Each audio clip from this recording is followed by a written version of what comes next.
Taranja volleyball andatirana nandritra ny herinandro roa teto amintsika ny fedina ny tompontakan'ny Madagasikara tetsy amikanjany tafona Ankorondrano ka dia tsy niova ny tompony anaram-boninahitra fa toy ny tamin'ny taona lasa ihany dia ny GNVB teo amin'ny sokajy lehilahy ary nisy tefoto ho an'ny sokajy vehivavy.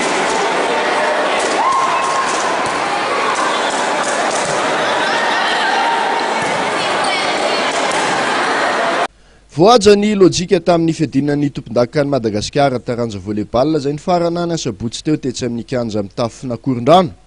Teo amin'ny sokajy senior vehivavy aloha dia noromban'ny ekipan'ny Stefoto tsy nanana fantsiviny. Ny anaram-boninahitra nasionaly rehefa nandesin'ny ekipan'ny MVB Analamanga tamin'ny seta 3-0 izy ireo nandritra n'ity famaranana ity.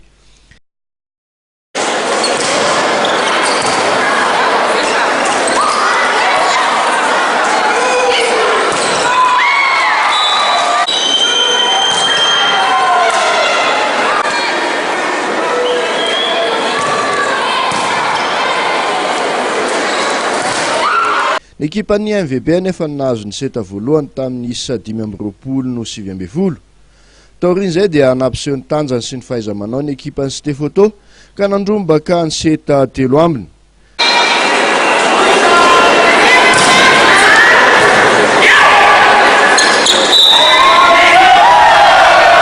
Torak'izany ankiu ho an'ny sokajy senior lehilahy dia nahazo ny amboara nasionaly fahadimy ho azy ny ekipan'ny GNVB na ny Gendarmerie Pirenena taranja volleyball rehefa nandavo ny ekipan'ny VBCD Analamanga tamin'ny seta 3-0.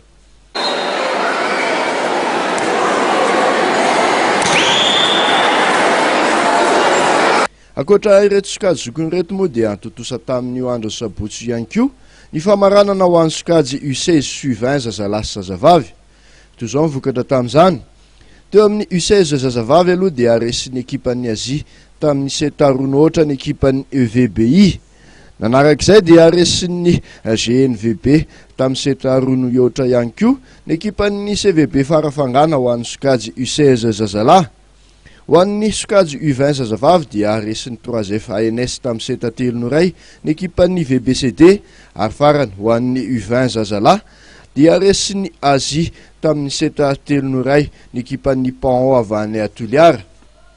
Tsara manamarika fa tamin'ny 12 ratoandro vao nanomboka ny famaranana voalohany ho an'ny sokajy zandriny raha tokony natao tamin'ny 7 ora maraina noho ny fikominana nataon'ireo mpitsara.